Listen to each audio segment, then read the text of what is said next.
It gives me good ideas when I need them, and when I don't, it stays quiet to itself. Wow. It's an actual thing. Yep. Nice.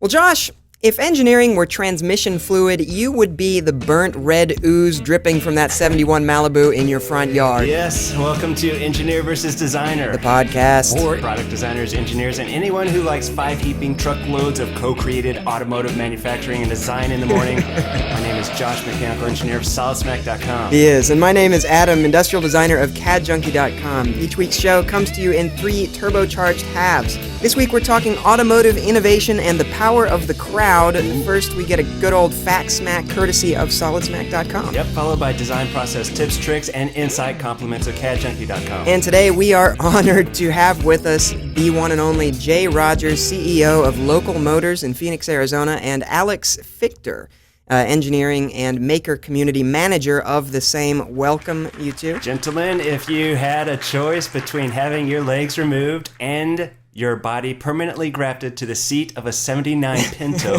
or chugging 1 full liter of motor oil, come what may, which would you choose? Oh, I would definitely chug the motor oil and top it off. Oh, All right. not the Pinto? Sounds good. All right. Okay, well, sit tight. We'll be hearing more from you as the show goes on.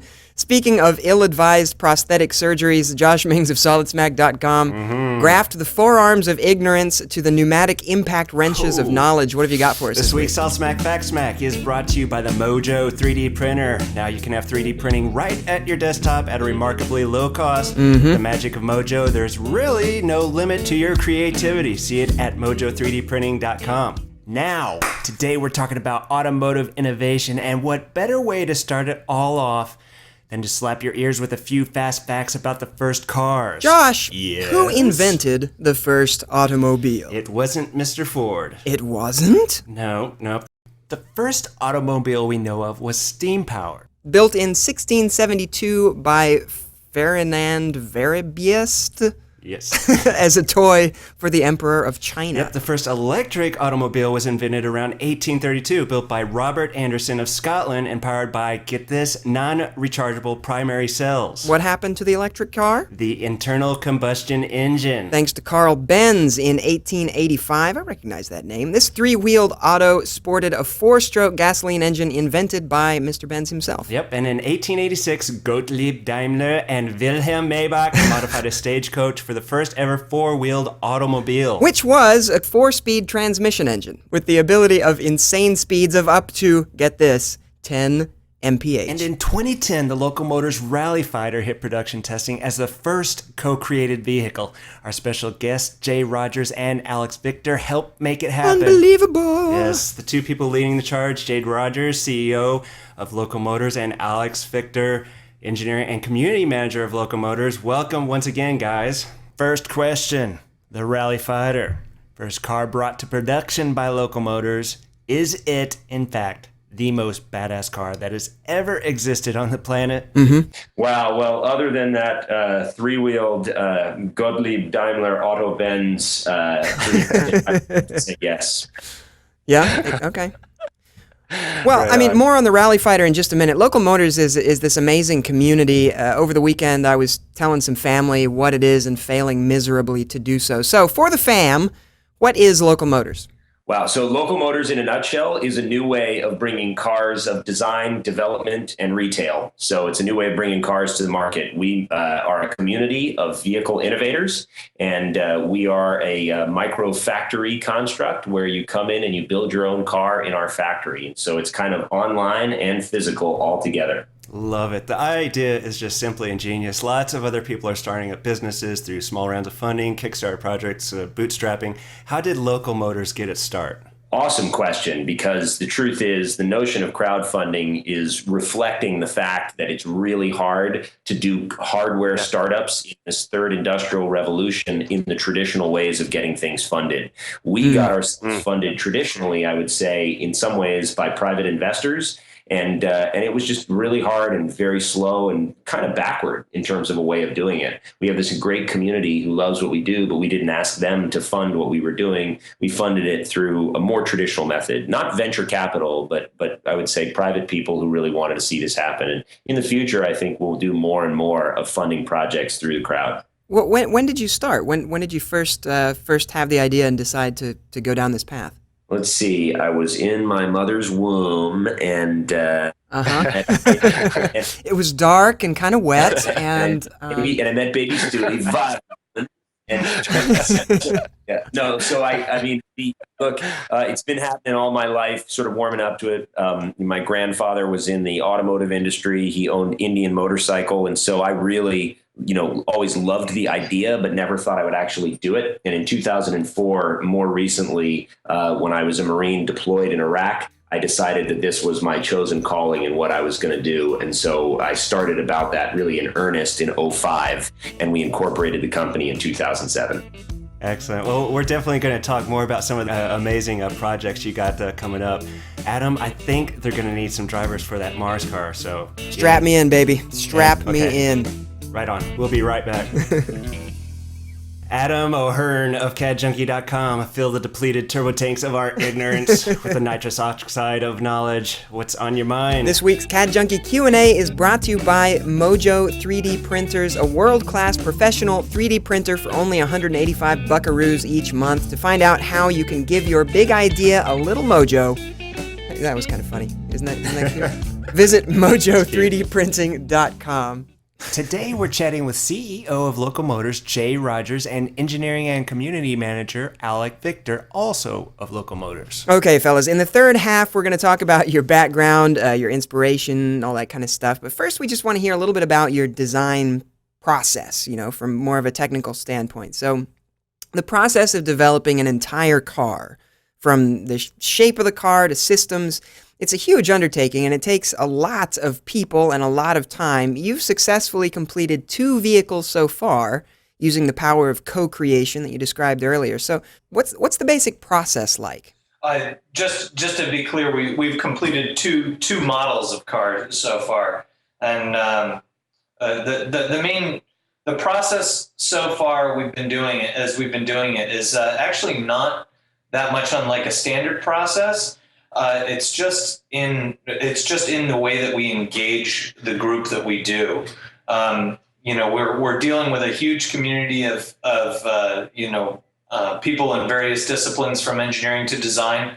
And really, I'd say that the biggest challenge behind all of it is just setting a tempo and keeping that group organized and focused as they move along through what really, when you break it out, looks very much like a traditional development process. There's a conceptual design period, we go through a packaging period, we go through a component sourcing period, we go through an integration period. As far as the outline of it, it should feel very familiar, but when we actually when we set it up to give it to the community or to feed the process to the community, that's where it really gets interesting, because the process, we have a recreational workforce essentially, and that's the main hurdle to overcome. It's got to be I like fun. That term. Yeah, that's fantastic. It's got to be fun, and people have to be engaged. And so in the same way that we have people build cars, we give them the shiny bits to put on their car, and we take care of the grunt craft work. Similarly, with our development processes, the participants have to come away feeling like they've had a good time, they've learned something, all of these things. It's a very transparent process. You can see all the activity there on the side. It's great. Now, you've teamed up with Siemens, who's providing the Local Motors community with Solid Edge Design 1 software. This is the first foray into subscription pricing for software by Siemens. How is the community using that? Well, I was just going to say, I think I'll jump in on this one. It's the first foray into the monthly subscription pricing for parametric CAD by anyone in the market. And so I think that the reason why we did it is because nobody did that. And we asked, we put out a challenge to the entire CAD community to say, low cost subscription of professional grade CAD. That's what we wanted. And how's the community using the software? For low cost access to professional grade CAD.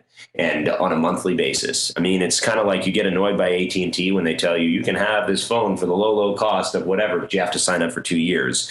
In this case, it's not like that. You can have client-based software, which means for the speak of the English language, sits on your computer and the files are yours, and they Right. sit on your computer. And while the cloud is all that in a bag of chips to people, the fact is this notion of doing CAD processes, professional grade, dimensionable, controllable, parametric, synchronous CAD, which in speak of the English language means you can make amazing automotive projects that can be sent to a CAM machine or to a large auto company or a supplier, i.e. not Google SketchUp, i.e. not Right, 123D, those things. It is, it's the kind of thing where you want to trust that the files are yours and you can use them, and that somebody's not saying, oh, and by the way, if you use this for a business, we're going to send the feds down to you and, put you in jail.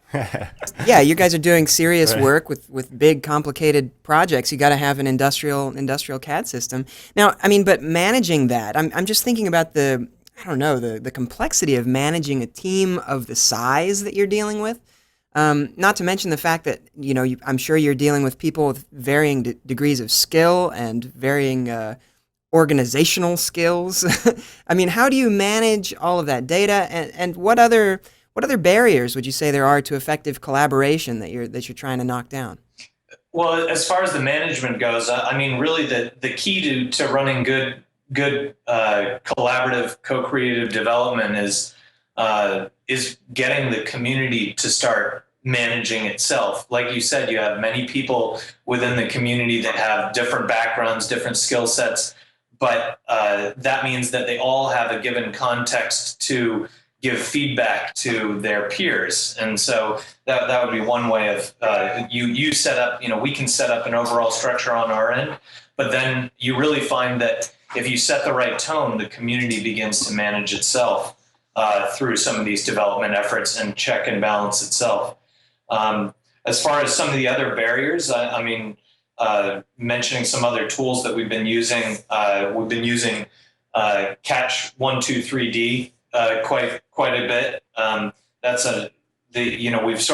We've got in Design One, we've got the ability to modify a number of different formats of CAD. It's a very flexible software. You can pick up somebody else's file and start working on it as if it was your own. But how do you get that file if you're working with existing parts? Catch 123D is a great scanning service for that. So bringing things from the physical into the virtual. Right. So for those, let me just jump in. For those who don't know, 123D Catch lets you take photos of an object, and then they, off in the cloud, they stitch those together and try to make a 3D polygonal mesh out of that then you're bringing into Solid Edge, so you can use it, I presume, as an underlay while you're building? Right. You could use it as an underlay, or just if you're working on an assembly, you can use it there. And then the third stage of that process is, so we've gone from the physical to the virtual, and then coming back out of that, once you've done the work, once you've authored your designs, you need to bring that back out of the virtual, returning into the physical. And that's why we've set up our service, our making service, the Fab Shop, using the Pinocchio interface to allow online fabrication and online production of physical parts that get delivered to you in the mail. So you could use Design One or your CAD authoring software of choice to do, in this case so far, 2D designs, so DXF files, and you could upload those, and you could have sheet stock cut out up to 3/4 inch sheet steel or aluminum, and we'll be adding thicknesses and materials, as we go along, but that's what we're starting out with. So it's really about connecting these dots from, bringing in the physical world, being able to work with the designs that exist, being able to author your own stuff and create your own designs, and then being able to fulfill those designs and bring them out and manufacture them so that you can actually you can actually take advantage of all the work that you've done. And I would also add that sort of the primary collaborative tool that we use is the Forge itself, which basically allows you to upload your files, your assets in either CAD or in Photoshop or in PDF or in JPEGs, PNGs, and allows you to make revisions and allows you to make comments, have them liked, share them, compete, enter them into competitions, and also to develop a reputation based off of that work. So that's sort of a central collaborative element. And then one other thing I'd want to add is that, we are not a one-tool shop, both either over software or physical tools. You need the right tool for the job, and we like to learn from people as we go along. Sometimes scanning can work really well with, an outside laser scanner, adjusted by dots, something like, a Z-scan, and other times you can use 123D catch, and other times you need a really more of a pro machine, like a Faire or other things like that. And you got to use the right tool for the job and know when to use it. And then as far as the physical making of stuff, we do everything from Omax water jets to laser cutters to CNC plasma cutters, right tool for the job. And that's the focus of trying to empower our community. Now, on the Forge website, there's a lot of activity. There's, as you said, there's not just cars. People are submitting a whole lot of projects. How are the designs chosen?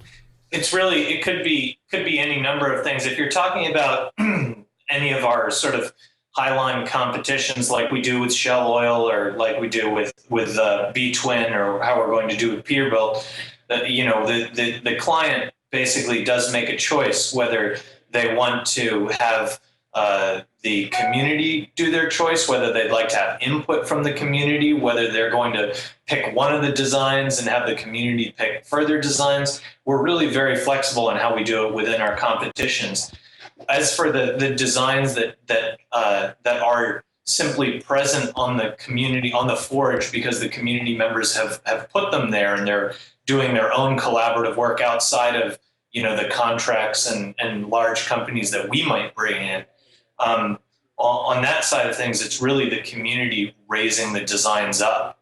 And if there's a huge block of enthusiasm behind a particular design, that's going to get that design noticed through the mechanisms that Jay was mentioning, with likes and follows and the various social spaces that we have on the Forge. But what we've really been working on now is what are some of the other ways that these designs can get essentially raised up outside of Local Motors, because we are, of course, one company and we're still small. So, what are some of the other ways that we can bring in interest from outside people with the ability to realize these designs, to come in and start, backing and raising those designs up on their own, such that they might pick it up.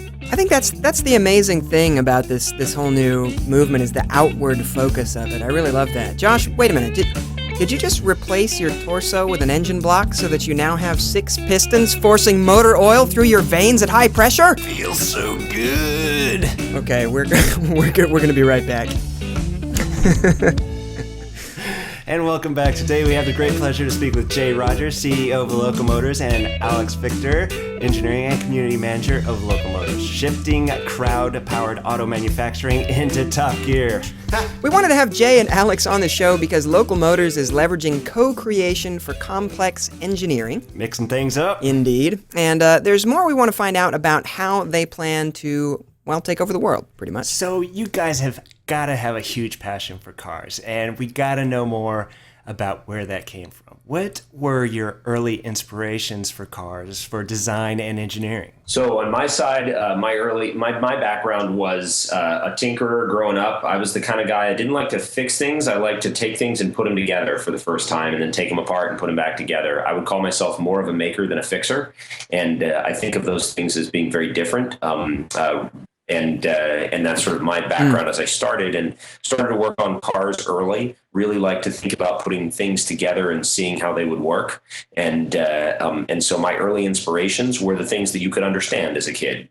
And so for me, I worked on a Porsche 356A. That was the first car I ever worked on. It was pretty easy to understand. Nice. Flat floor, air cooled, teardrop body, and really easy. Might have bad driving dynamics with all that weight in the rear, but otherwise, it was a very simple car to learn on. And as far as inspirations for me, I was taken at a young age to see a fantastic collection called the Schlumpf collection in France. And basically, it has some of the original Bugatti Tipo 41s and the 57s. And for me, looking at Ettore Bugatti's first work in automotive, as in style and engineering together, was truly inspirational. And I came back from that visit and I thought, that's what I want to do for the rest of my life. I want to be able to build turn dashes, but I also want to be able to build amazing race cars or great, limousines or what have you. And that was really my first inspiration in automotive.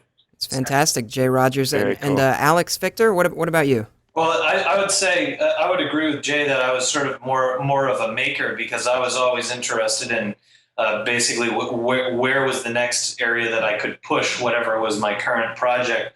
But I'd say I was a fixer by necessity, because most of the things that I had as my canvases, beginning with lawn tractors and moving to 1975 Honda CL360 Scrambler, required a lot of fixing on the front end.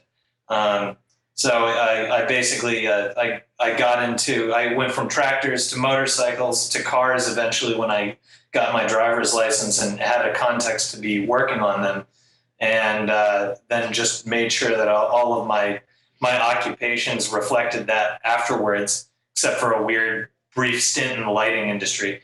But I don't know, for inspiration, I mean, it really is just, I think I went to my first automotive race when I was, into lawn tractors, but hadn't made the transition to street or off-road vehicles of any high grandeur yet. And I got to walk through the pits, and it was just, I wanted to understand everything I was seeing. And so from that point on, I needed to make sure that I was involved with understanding and dictating, how these designs were going to go forward as such. Your passion really shows, and you have so many people working on this with you that no doubt are just as excited, just as passionate about this. And, when you bring out something like the Rally Fighter, after so much work and so many people working on it, that just has to be an amazing, euphoric feeling. How did the community react, to having finished a project, to kind of the triumph of that? Well, I mean, you speak for the community is a hard thing to do, but the answer is what I would say is it's about the cars, stupid. As they say about the Palestinian. As they say about Palestinian conflict, it's about the land, stupid. And and in America in a recession, it's about jobs, stupid. And for us, it's about cars. And the fun thing about the community is it's pretty simple. We're not here to make sporting goods. We're not here to make firearms. We're not here to make music. We're not here to make architecture. We're not here to make furniture. We're here to work on vehicles. And so when you raise your hand and you say, this is my passion, this is what I love, and there are many other people who feel that same way, and you stay true to bringing a co-created car out that's awesome from the get-go, you're going to get great reactions. I mean, you have to ask them individually how they felt about it, because it means so much more than me saying it. But they've just loved our passion and staying up with it and making it happen. And that's been critical.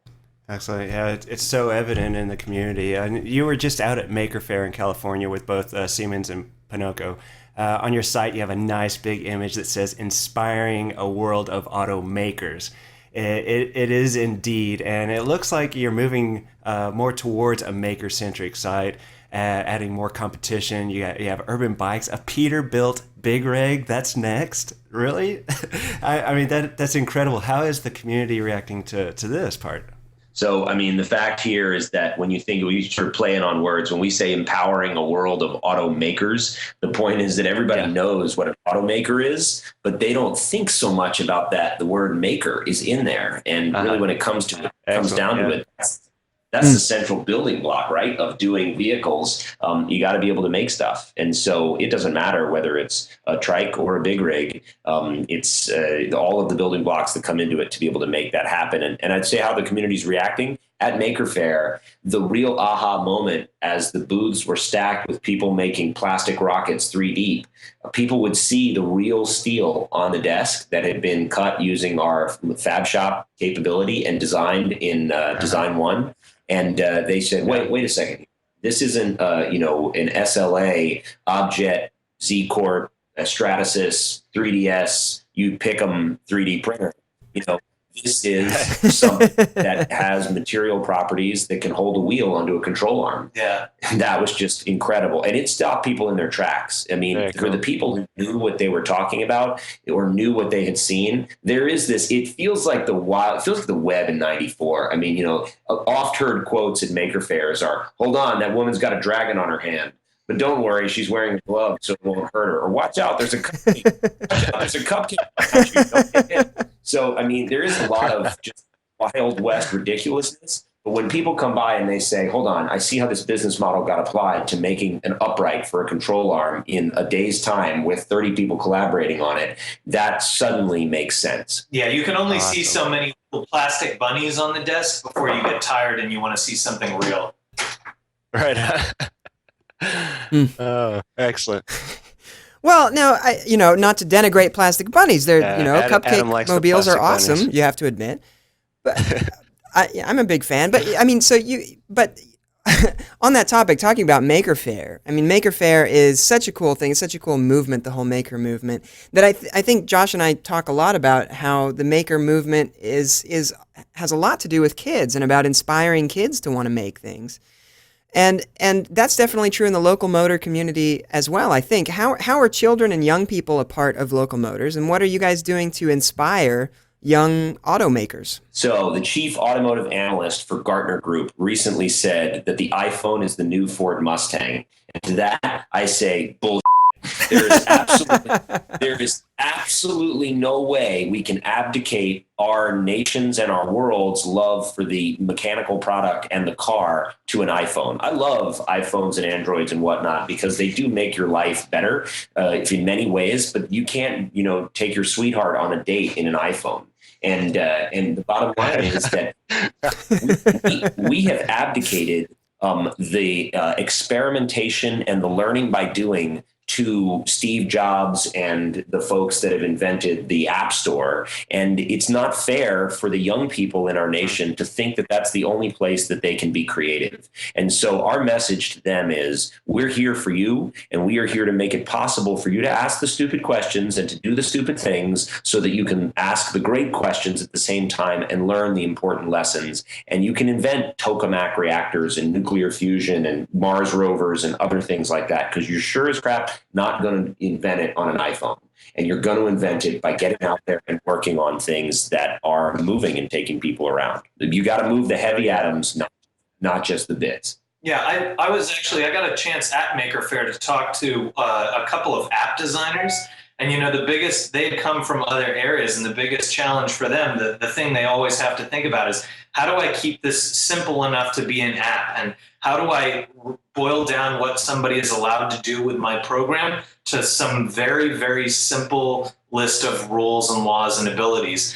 And man, if you're defining people's creativity and their ability to express their uniqueness through something that is developed with that kind of a mindset, that is doom, man. That sucks.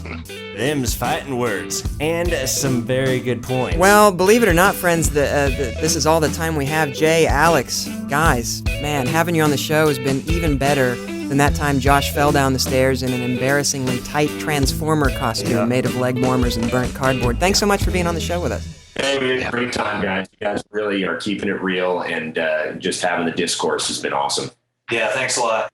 If you would like to send burnt cardboard pieces to EVDHQ, exclude the leg warmers, and address it to Josh. Engineer vs. Designer appreciates those comments and the ones that you scream into the night during your EVD-induced night terrors. We want to hear about those.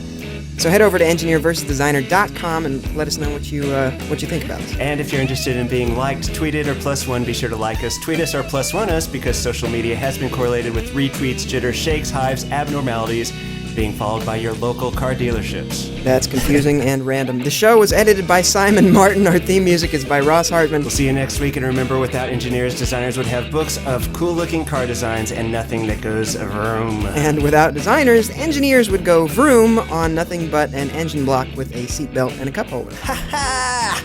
I love that idea. A production of EVD Media.